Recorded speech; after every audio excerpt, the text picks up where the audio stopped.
राजेश ने अपनी ही बेटी को क्यों दफनाया जिंदा?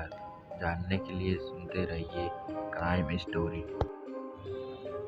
जनवरी 2014 को मुरादाबाद जिले के गुरेठा गांव में दो व्यक्ति पहुंचे। उनमें से एक की गोद में एक बच्चा था। वह बोला, तीर्थधाम कर महावीर मेडिकल कॉलेज में मेरी पत्नी ने एक बेटी को जन्म दिया था। बच्ची मर गई है, अब इसे दफनाना है। दफनाने के लिए हमें फावड़ा चाहिए। हमें शमशान बता दो, इस बच्ची को हम वहाँ दफना देंगे। ऐसे दुख में लोग हर तरह से सहयोग करने की कोशिश करते हैं, इसलिए फावड़ा आदि लेकर गांव के कई लोग उन दोनों के साथ गांव के पास ही बहने वाली गांगन नदी की ओर चल दिए। गांव का एक आदमी दुकान से बच्ची के लिए कफन भी खरीद लाया। गांगन नदी के आसपास के गांवों के लोग अपने प्रियजनों का अंतिम संस्कार नदी के किनारे स्थित शमशान में करते थे, इसलिए वे भी बच्ची को कफन में लपेटकर नदी की तरफ चल दिए। नदी किनारे पहुंचकर गांव के एक आदमी ने बच्ची की लाश को दफनाने के लिए एक गड्ढा भी खोद दिया। वह उसे दफनाने ही वाले थे कि उसी समय बच्ची रोने लगी। बच्ची के रोने की आवाज़ सुनाई कर गांव वाले चौंक गए, क्योंकि उस बच्ची को तो उन दोनों लोगों ने मरा हुआ बताया था। बच्ची के जीवित होने पर उसके पिता और साथ आए युवक को खुश होना चाहिए था, लेकिन वे घबरा रहे थे। उनके चेहरे देखकर गांव वालों को शक हो गया। वे समझ गए कि कुछ न कुछ तो गड़बड़ जरूर है। लिहाजा उन्होंने उन दोनों को घेर लिया और हकीकत जानने की कोशिश करने लगे, लेकिन वे यही कहते रहे कि डॉक्टर ने बच्ची को मृत बताया था। इसके बाद ही तो वे उसे दफनाने के लिए आए थे। यह बात गांव वालों के गले नहीं उतर रही थी। शोर शराबा सुनकर आसपास के खेतों में काम करने वाले लोग भी वहां पहुंच गए। भीड़ बढ़ती देख वे दोनों वहां से भागने का मौका ढूंढने लगे। लोगों ने उन्हें दबोच लिया और उसी समय पाकबड़ा थाने में फोन कर दिया। सूचना पाकर थाना प्रभारी तेजेंद्र यादव सब इंस्पेक्टर सहदेव सिंह के साथ शमशान घाट पहुंच गए। उन्होंने दोनों लोगों से पूछताछ की तो एक ने अपना नाम राजेश और दूसरे ने दिनेश बताया। उन्होंने जब बच्ची को देखा तो वह जीवित थी।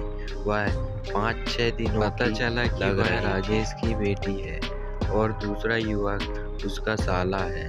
पास में ही तीर्थ कर महावीर मेडिकल कॉलेज था। पुलिस ने उस बच्ची को अविलंब मेडिकल कॉलेज में भर्ती करा दिया, जिससे उसकी जान बच सके। डॉक्टरों ने जब उस बच्ची को देखा तो वे चौंक गए, क्योंकि वह बच्ची वहीं पैदा हुई थी और उसकी मां उस समय वहीं भर्ती थी। डॉक्टरों ने पुलिस को बताया कि बच्ची को उसका पिता राजेश जीवित अवस्था में ही ले गया था। उसके मरने का तो सवाल ही नहीं है। मामला गंभीर लग रहा था, इसलिए थाना प्रभारी ने यह सूचना नगर पुलिस अधीक्षक महेंद्र यादव को दे दी। उधर डॉक्टरों ने भी बच्ची को आईसीयू में भर्ती करके इलाज शुरू कर दिया। नगर पुलिस अधीक्षक महेंद्र भी थाना पाकबड़ा पहुंच गए। थाना प्रभारी ने उनके सामने राजेश से जब पूछताछ की तो बच्ची को जिंदा दफन करने की एक चौंकाने वाली कहानी सामने आई। राजेश मूल रूप से उत्तर प्रदेश के बरेली शहर के हाफिजगंज का रहने वाला था। वह मोटर मैकेनिक का काम करता था।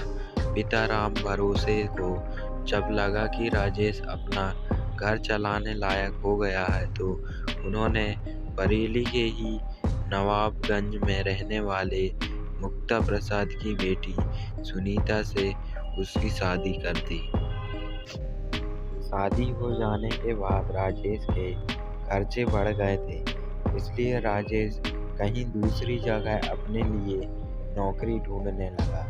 इसी दौरान उत्तरांचल के रुद्रपुर शहर स्थित एक फैक्ट्री में उसकी नौकरी लग गई। उस फैक्ट्री में बाइकों की चेन बनती थी।